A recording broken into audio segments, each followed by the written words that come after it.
Okay, so now David's presented to us the cost to the individual. Now, there's also costs to the organization, the company as well, but at the same time, it doesn't need to cost that much either. So, to begin, ergonomics is currently an industry buzzword. It's like adding reduced fat to food labels, even if the food has fat, like a reduced fat Boston cream pie. There's no industry standard that determines whether a job, a manufacturing job, a warehouse job, or piece of material equipment is truly ergonomic. Now, I've done this presentation in the past over, is it ergonomic? Yes, no, maybe. And anything's ergonomic because there is no legislation that says it needs to do boom, boom, boom, boom. If you mention ergonomics to people, automatically they think of office ergonomics, of computers, getting your computer set up. It's so much more. No, in a factory or warehouse, ergonomics can cover things from lift assists to table counter heights, proper footwear, workplace organization, human factors. There's so much more than just computers. It is one of the most abused, misunderstood, and underutilized concepts in business today. It's viewed as difficult to measure, and it's not the first thing people look at to increase their profitability. Proper ergonomics, though, can be as important as quality control and strategic planning. It has real and direct impact on productivity, performance, throughput, delivery of services, and the bottom line. It can also enhance the most important business component, the ability of workers to do their job. It can result in a 3 to 10-fold improvement in performance, throughput, and savings. It can reduce the risk of future occupational injuries and productivity problems. If a certain component of a job has hurt one worker, I guarantee you it's going to hurt someone else as well. So by making changes to an area where someone has been injured, you're benefiting anyone else that's going to be doing that same job. It also improve productivity, reduce lost time, reduce absenteeism, and saves dollars measured through standard measurement systems. In addition, ergonomics also leads to lower WSB premiums and medical costs. So how much is an organization spending? Well, as we go up each level of the pyramid, we're actually seeing a 10 to 100 times increase as the injury progresses. So now we start the inherent risk factors in a job. The person then begins to get pain and discomfort. Well, that's going to start affecting their performance because now I'm working, I'm performing a task, I'm in pain. I'm going to be focusing on that pain. Oh, my shoulder's really sore. So as a result, my ability to be 100% productive doing my job is reduced because my focus is now on the pain I'm experiencing. Then there's medical treatment, WSIB claims, restricted duties, lost time, because now it's become more permanent. So as we go up, the cost of the system is so much greater. So the subjective changes of ergonomic interventions should be to reduce the risk of injury in the workplace, reduce WSB claims and payments, reduce premiums, increase workplace morale, improve workplace relations and worker accountability, and an improvement in quality and productivity. When workplace risk factors are unaddressed, that's when they lead to the most expensive claims. And that could come from two different aspects. It could be the workplace saying, nothing's happening. It could also be from the worker. I'm going to work through it. It'll get better. Just going to keep working through it. I mean, I've had 40-year-old guys in my office who's crying because their backs are so messed up, they have no quality of life. They can't play with their kids. They have no enjoyment because they said, I'm going to work through it. It's going to get better. I'm going to work through it. The problem is, if you don't address the cause, it's not going to get better. And it's only by bringing issues forward early that you're going to have a quality of life. As I said, people leave it too late until they're really having extreme discomfort. They've gone to see the doctor for it. But if you actually, when you first start experiencing some form of discomfort and brought it forward to your health and safety committee, they can act on it. They can address the issue before it progresses to the point where you're permanently impaired.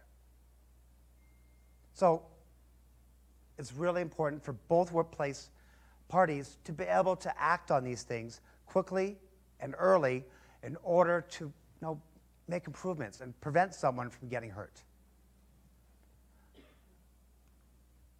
Now, cost varies depending on the condition, as David demonstrated with the meat chart, the severity and frequency of symptoms, and whether or not these symptoms will result in short-term or long-term disability.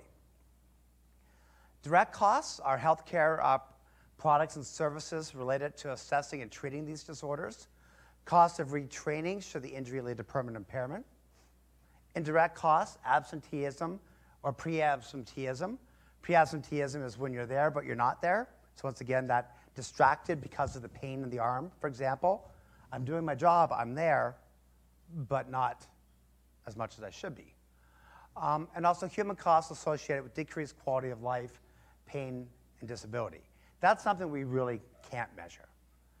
One's sense of self. I mean, when David said, does anyone know anyone that's dealt with WSIB or the compensation system, almost everyone in this room raised their hand. Of those of you that raised your hand, think back for a second. The person who went through the system, who had their claim who didn't have their claim accepted right away. They had it denied. Raise your hand if your claim was denied the first time. Everyone else, their claim was accepted the very first time they submitted it. I want to see hands if it wasn't accepted the first time, people. So about half. Anyone that's dealt with the system as well, it's mentally draining. Yeah, I mean, people, they lose their houses. They lose their wives. They lose their kids. They lose their husbands. They're in social housing. They're living on the streets.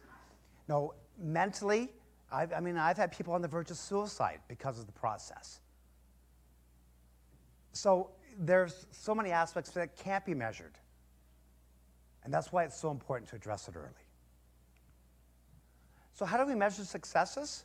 Well, we want to use methods that are easy to measure, such as to reduce workers' compensation costs and medical costs. Other areas are harder to measure, especially productivity in more white-collar jobs. We can't measure, I made X number of widgets in an hour when I'm performing more of a traditional white-collar job. An example, ergonomic chairs make people feel better, but how do you measure the effectiveness on the financial statement? And we're going to get into that in a bit. We're doing some math early in the morning. So what is it you can measure on white and blue collar jobs? Well, lost time. Lost time is a measure of how a worker is negatively impacted by an injury. When a worker is off on compensation, the productivity for that task is actually zero because they're not there doing the job. Measurement before and after any ergonomic intervention should show improvements in performance measured against attainment of management goals. And the measurement system can bring the benefits of ergonomics from a subjective concept into one that can be measured in dollars. So why do we need to make changes? Well, we want to reduce the risk. We want to reduce someone getting hurt. But another aspect of physical is also mental risks. So human error has been identified as the most common cause of serious accidents. But the real cause of accident frequently is the design of the system, the operating procedures, the expectations placed on the employees, or in the lack of appropriate training. And we see that too often, especially with fatalities. Ergonomics can address the system and worker issues to prevent expensive lives around to the facilities. I was going to include a video of this one, but anyone remember the episode of The Simpsons where there's the nuclear alarm going off? there's a nuclear meltdown's about to happen. Homer's sitting there at the control panel. Eeny, meeny, miny, moe. There were so many buttons that that emergency control button wasn't well marked. And that's the human factors aspect of it. That the critical items are identified, that they're easily accessible. Now, 3 Mile Island, which the accident was at a nuclear facility, was caused by faulty design and processes, and not only human error. And it was a wake-up call for many processing organizations making these control panels that we need to make things clearer for people. Another reason to meet productivity and quality demands. Some organizations link their ergonomic efforts with the overall approach to improving the manufacturing process. It's referred to some as Kaizen, meaning improve or change for the better. Controlling the cost of injuries. The most admired companies value their employees and place employee safety and retention amongst its top priorities for achieving their vision. Not only do healthy employees reduce workers' compensation-related costs, but experienced employees use their skills and knowledge to enable the company to provide better products, services, mentorship to new people coming in as well. So, for example, costing of health and safety issues is often avoided due to inability to cost of life, given ethical, moral reservations. But if we believe no organization intentionally wants to kill their employees and simply work on the cost of the organization, the morale reservations can disappear. Other examples of cost: disruption of staffing from non-work-related absences like the flu or, God forbid, COVID, as it's expanding. Disruptions in staffing from work-related chronic health issues such as back pain, contact dermatitis. Disruption in staffing from long-term injuries. Compensation payments, so that amputation or loss of limb. Compensation payments against health benefits, so back pain, hearing loss, carpal tunnel syndrome, etc. Lost production due to accidents, time lost while recovering from an injury. Social costs and cured and sickness benefits, and the cost per employee per production hour.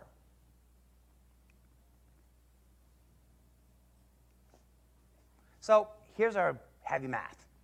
Let's assume a new office chair costs $500. The new chair will add 10 minutes per day, so 0.021 hours of added value performance basing this on $20 an hour, works out to about $3.33 a day of savings. We want to divide the 500 by the 3.33 to find a number of work days required to recover the cost. So within 150 days, that chair will have paid for itself just in terms of performance. If we then divide the 150 days by the number of work days per year, assuming 240 given everyone gets stat holidays and a set number of vacation days, to find the number of years to recover costs of the chair, works out to 0.625 years. So within 2/3 of a year, we've recouped the total cost of that chair. Now, if we assume that the chair itself has a 5-year life, we subtract that 0.625 from the 5 and realize that that chair is going to last us, no money going into it, for about 3 1/3 years. Multiply that by the 240 days per year, we get 1,050. Multiply that by the $3.30. We've actually made, over a 5-year period, we've made $3,500 by buying that initial investment of that $500 chair due to that 10 minutes a day of increased productivity. So can we measure the effect of a chair? If you go through all the calculation, yes, we can. Because we have shown that there is not only the chair paying for itself, but over that 5-year period, we've actually made money because of the fact that workers not experiencing discomfort, they're focused on their task, and they're performing their job as they normally would. Now, what about an example from an actual workplace? This was a case study I just found that happened in the 90s. It was a woodworking company founded in 1980. By 1990, the company had grown substantially. Although revenue was increasing, though, the workers' compensation costs reached about $3,800. By 1992, it actually went up to 31% injury rates, and WSIB claims exceeded $100,000. So they brought in an ergonomist in 92 and started making changes. Within that first year, injury rates decreased by 42%. By 1996, they had reduced injury rates by 87%, with about $42,000 in savings, which was reinvested. Reinvested, that's critical, into future ergonomic enhancements. It's a pay-it-forward system. I've done work with a company that actually did that. They made changes. They actually got a refund back from WSAB. And instead of just taking that and sloughing it off into another budget line, they took that money and started making changes in the workplace out of this. And as they started seeing more improvements, they were actually getting more refunds. And that gave them more money without drawing from other budget lines for the purchasing of equipment, for making changes. It started paying for itself, which is huge. But all too often, most organizations, well, we got our budget, there's our, set that aside for compensation, and then we'll have other pools of money. And they're always drawing from that one central pool. But if you create your own pool for it and have that investment, it'll eventually start paying for itself. So that $3,500 over 5 years for the chair, that could go straight into that fund. Changes that were made to the company, they looked at task redesign, changing the layout, job rotation, so moving workers from one job to another. So if one was more back intensive, they now moved on to one that, say, was more upper limb, so they were giving different parts of the body a chance to rest. They looked at changing of scheduling, behavioral analysis, and health and safety training as well. The steps to success for making ergonomic changes are start small. All too often I get called to go into a company and we want you to look at everything. Well, that's a little hard to do because Rome wasn't built in a day. And if I go in and look at everything, you're going to get a list like this of things that are wrong, that need to be fixed. Instead, it's really important. Pick one job or task. Based on lost time injuries, raised concerns, number of lost days, etc. Focus on that. Get that one job that really seems to be on the radar. Make sure that both members of the Health and Safety Committee are involved. You want to make sure everyone is involved in the process. If it's just one-sided, the chance that it being a success is reduced. Include the worker performing the job for ideas, concerns, read changes. I mean, when I go on site, especially in an industrial setting, when I'm coming up with ideas and brainstorming, the first thing I ask is, what would you do if you could change any aspect of your job? And you won't believe the number of suggestions we get. Because these are people doing the job day in, day out. Oh, if I only could fix this, I mean, it'd make a job so much easier. They'll also know if I say, well, what if we did this? Well, no, that won't work because when this part comes out, it's going to, they're going to be able to strategize what's wrong with certain ideas. So we can actually keep brainstorming while we're right there to come up with a really good solution. The other thing, by including the worker in the process, when changes are made, they're going to be more receptive to it. If you can imagine basically coming to work Monday morning, you go in, and your area is completely different. It's just been changed on you. How are you going to feel? You're going to be like, what? And then are you going to be accepting of whatever changes were made? I just had a phone call the other day, and it was quite interesting. They took files from people's individual offices and put them in central storage. And staff are furious. They hate it. Because now they have to go, don't have quick access to the files. The workplace, the average age is over 50. A lot of the files they put in bottom drawers. There's a lot of kneeling, squatting to get these files out that they're accessing on a regular basis. They weren't included in that decision. It's literally, everyone there is up in arms over the aspect of it. If they had been part of the process, part of that decision making, then no, they'd probably be more receptive. No, they weren't even told why they lost their files. No, it could be that it was a security issue. We need these files to be double locked, whereas you only had the lock on the filing cabinet. It's only a single lock. There was no explanation given. So by sharing and parting, bringing people into the process is going to be more receptive for change. I said you want to, educate and inform the workers of changes. You also want to evaluate the effectiveness. Now, did this do what we were hoping it would do when we made these changes? Within 3 months, 6 months, a year? And then you really want to celebrate that success. We made some really great changes. We have seen this happen. Now, let's move on to our next project. We had our success. Let's move on. And then continue to track the costs, production, compensation, absenteeism. If things begin to change with that job that we made alterations to, maybe we need to revisit something again. Just when something's changed, everything should be reviewed. Now, here's just an interesting point as well, because a lot of people don't realize this. When you get a PDA done, a physical demands analysis, for jobs in your workplace, do you know that every year it should be reviewed? Do you know that every time you buy a new piece of equipment or make a change to the process, that PDA should be reviewed? All too often, I've had the PDA, I've got my PDA done, we're good. Well, I actually just finished working on a compensation claim. The PDA was 20 years old, had never been reviewed, never updated, and it wasn't even the same job the person was doing anymore. And they were using that PDA against the worker for a compensation claim. It's like apples and oranges. You can't compare something that doesn't exist. The worker's claim got denied because of that PDA. Hopefully it's going to turn around. I think we did a good job on it. But the thing is, if they had updated it as part of their regular health and safety on an annual basis, even if it's just a quick, any changes to job A? None. Okay, good.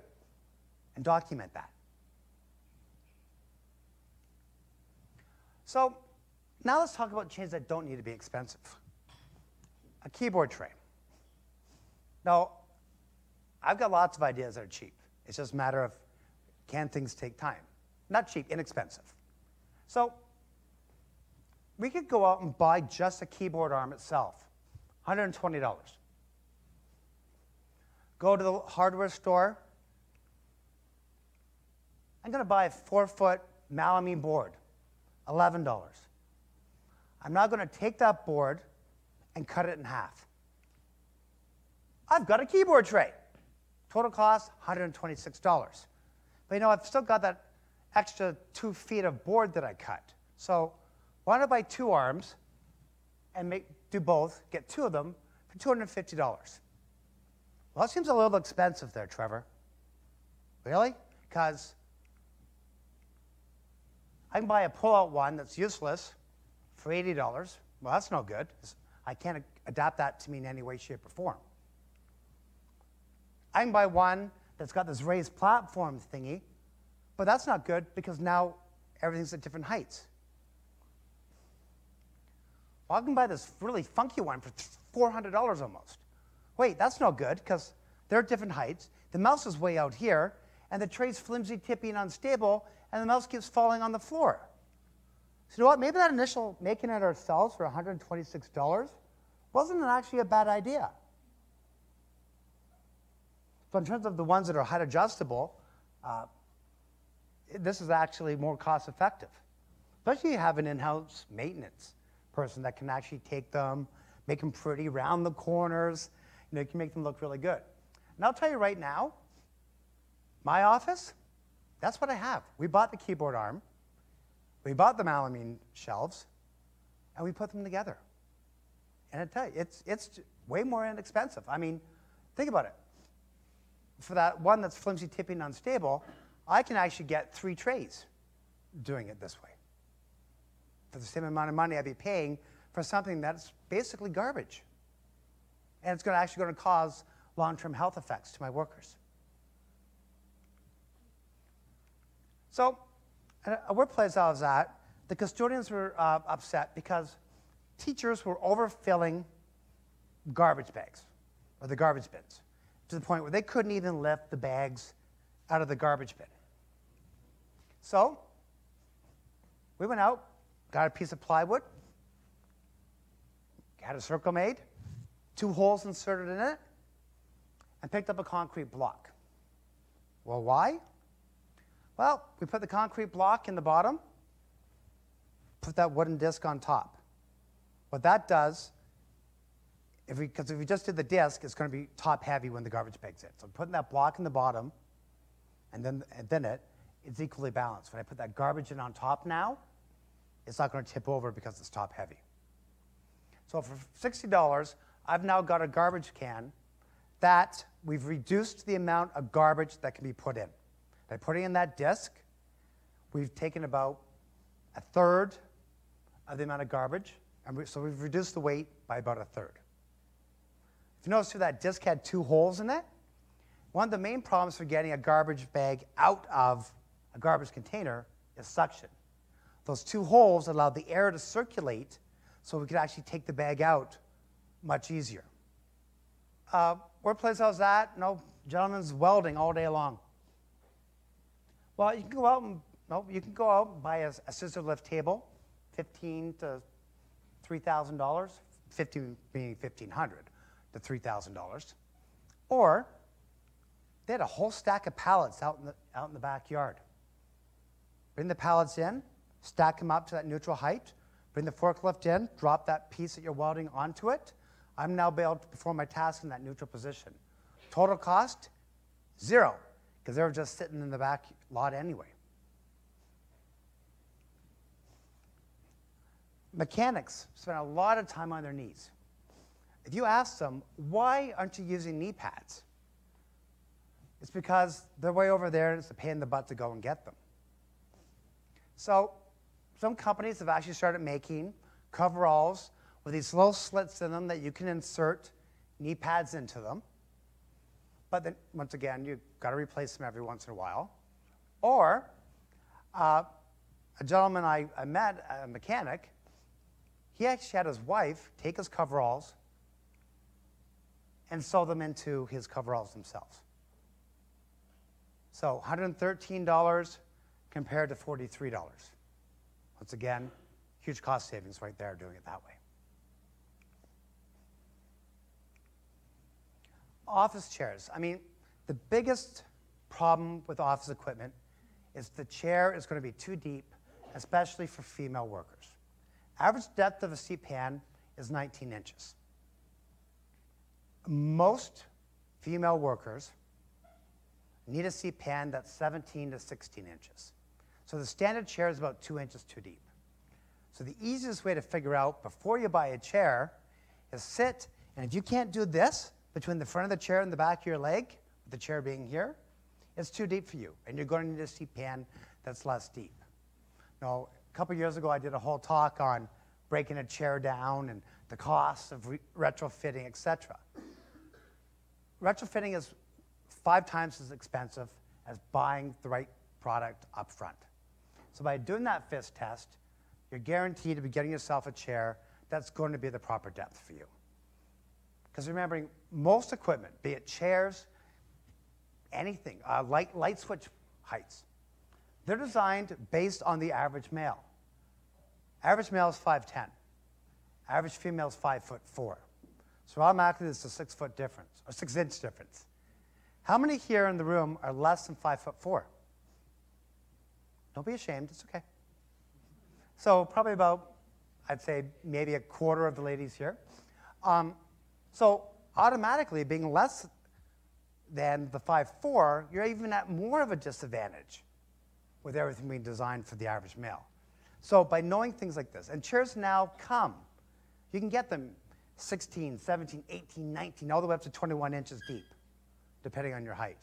Back in the day, when I first started 20 years ago, God, it's been a long time, you was one size chair. That was it, 19 inches. The only way to fix that thing was to put a Nobis form on the back of the chair to move you forward. So thankfully, industry in this example has actually caught up, and they realize that the benefit of having those different options. But it's essential to make sure, to keep costs down, that you're buying the right product up front. Another workplace I was at was an industrial laundromat. Bags were coming in full of wet towels.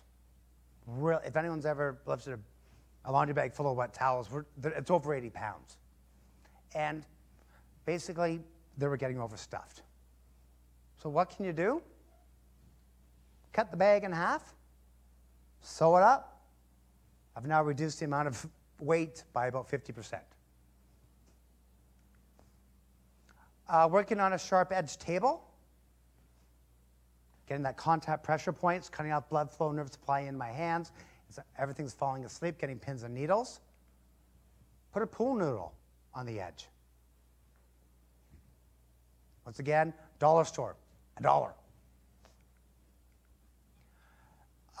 Different carts.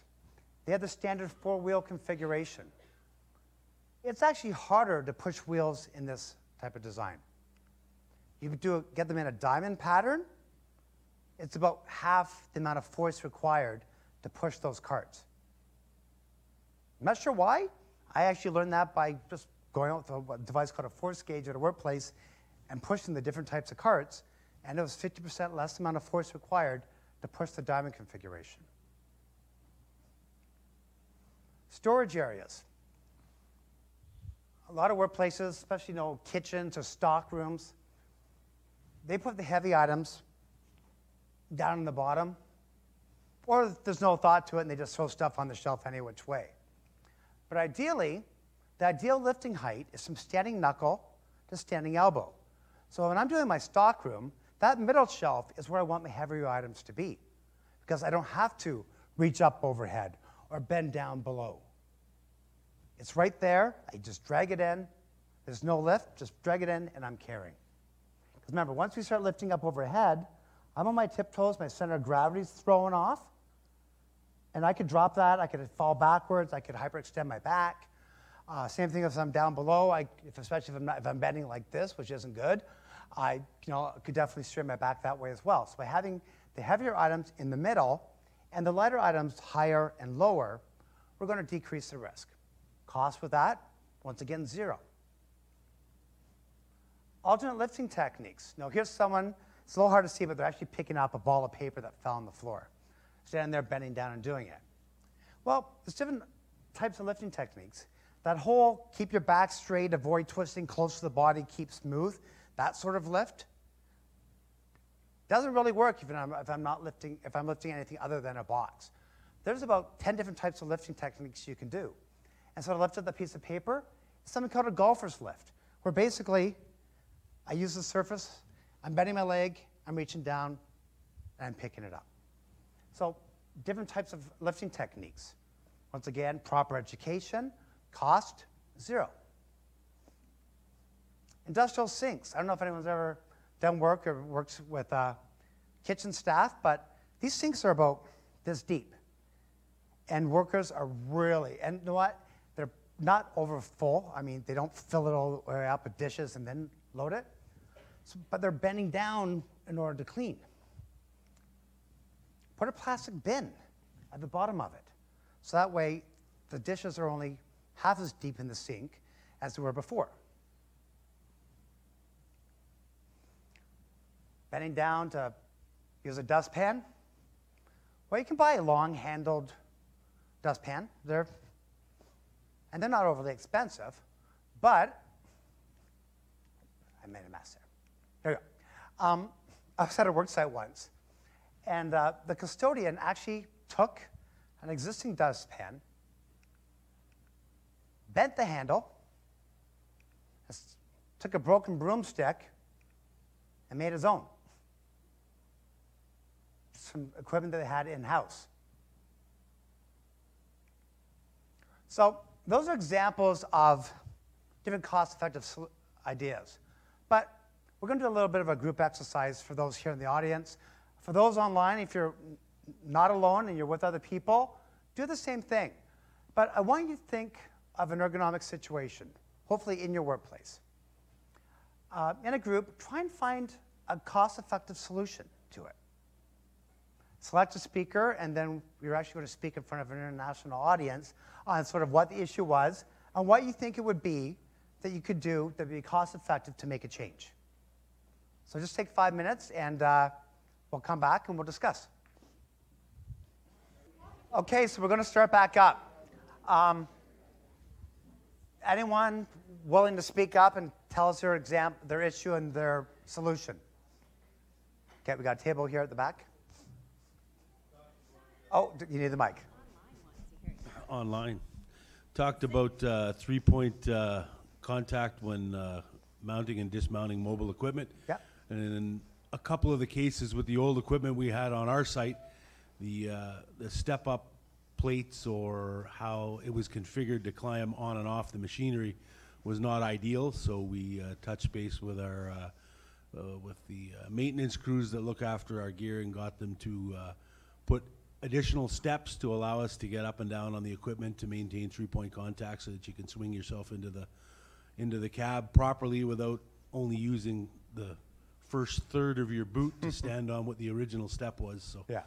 when we get mobile equipment that comes on property, that's one of the first things we look at. If we got to step up, if it's not something that's close to the ground, if it's a larger piece of equipment, make sure that the mounting and dismounting steps are safe to be able to allow you for three-point contact. Yeah, that's really good because, I mean, especially the dismounting as well, because if you don't have that extra step, chances are you're going to jump out of that piece of equipment. You got a day like today where it's slippery and icy, you jump, you land wrong, you twist your knee. Hello, WSWB claim. Okay, I think this group here had something. Most of us have spent considerable amount of time in an office environment, and one thing really stick out that sometimes the computer screens are too low or too high. So one of the simple solution, either use books, printing papers, or packages to increase the screen height, or adjust the screen height, bring it up higher if people are taller, or the chair sometimes too low. So a simple solution as either books or printing paper packages or something to adjust the screen height is a simple and cheap solution. Yeah, it's true. The biggest problem is getting that screen lower if it's not height adjustable. That's when you begin to see problems happening. All too often, I still go in environments and people have their monitors way up here. Remember, it's the top of the screen that's supposed to be level with eye height. So if your screen, you can't bring it lower, if you can't adjust it, you can actually either go and buy a monitor arm. They can range anywhere from like $100 to $300. I've also seen companies they'll take the existing arm off the back, go on Amazon, and actually get just a smaller base and screw it on that way and bring it down. And then use a book or something to bring it up to the proper height. Yeah. Okay, I think we had something from this group here. I work in warehousing, and we move lots of boxes. So when the box leaves our office, we like to put heavy stickers on it so people at the other end, when they go to pick it up, they'll notice two boxes. One box has a heavy sticker, so they'll know that when they pick that one up, they have to take more care to pick that one up over the other lighter box. Yeah, great example. So you could have two boxes the same dimensions. If anyone's ever gone to the bank and bought a box of coin, I don't know if anyone's ever done that. It's just a little box, but my gosh, it's heavy. So if I go and just grab this little box off a shelf, there goes my back. But if there's a sticker on it letting me know it's heavy, I'm going to be more careful when I go to lift it in order to do it. Now, something else too, there's no legislation on how much someone can lift safely. The standard practice is, if it's over 50 pounds, you should get help. So having a lift policy saying if something's over 50 pounds, use a lift assist or get help to perform that lift. Okay, do we have another group? Yeah, our table, we discussed, most of us being underground workers are now worker reps working out of an office.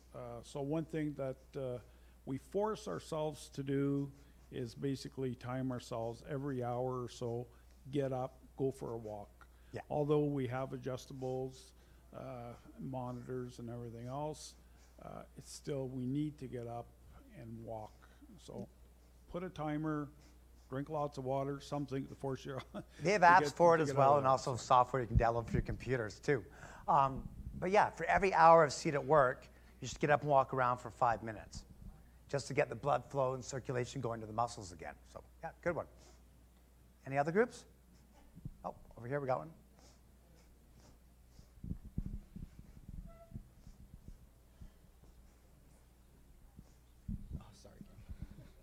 So it was in an industrial setting I was doing some assessments for last year, and the individual's job was to use essentially a large toothbrush to rub grease onto a part prior to a cap being put on it mechanically. So 12 hours a day, this individual's job is dipping this brush in grease and highly repetitive elbow motion to get the grease on there. So what we did, and it was essentially reaching over a guardrail into where this particular part was being processed too, so in the process defeating the purpose of said guard. So what we did was basically weld a pivot point onto that guard, find the distance at which that brush needed to reach to be able to reach the part to rub the grease on it, and basically connected the two together. So it was basically like a rowing oar where the person could dip it down with the grease, lift it back up, and again, not adopting a full weight of the brush or the grease themselves, and not having to sustain that arm movement in. And letting the pivot arm do the majority of the work. Exactly. Excellent. Cool. Anything from online, Jen? We have somebody asking about looking for a citation for where the information on page 17 came from in regards to the new chair will add 10 minutes a day of value-added performance. So they're looking for a citation. Okay. Can you give them my email address and have them email me, and I'll provide it for them? Okay, will do. Does online have any examples, though, of issues and cost-effective ways to fix it? No, haven't received any. Okay. Okay. We're actually getting close to break time. So any questions about what I've presented at all, besides the citation one? I have another question online. Okay. So someone is asking, on your cart example, do all of the wheels swivel? And if not, which ones? Yes, all 4 freely rotate. Okay. So it's not that 2 are fixed and 2 move. All 4 wheels freely rotate. Any questions from here in the audience? Okay, so we're going to take a 10-minute break, and then we'll come back and we'll get on to the next presentation. Thanks a lot.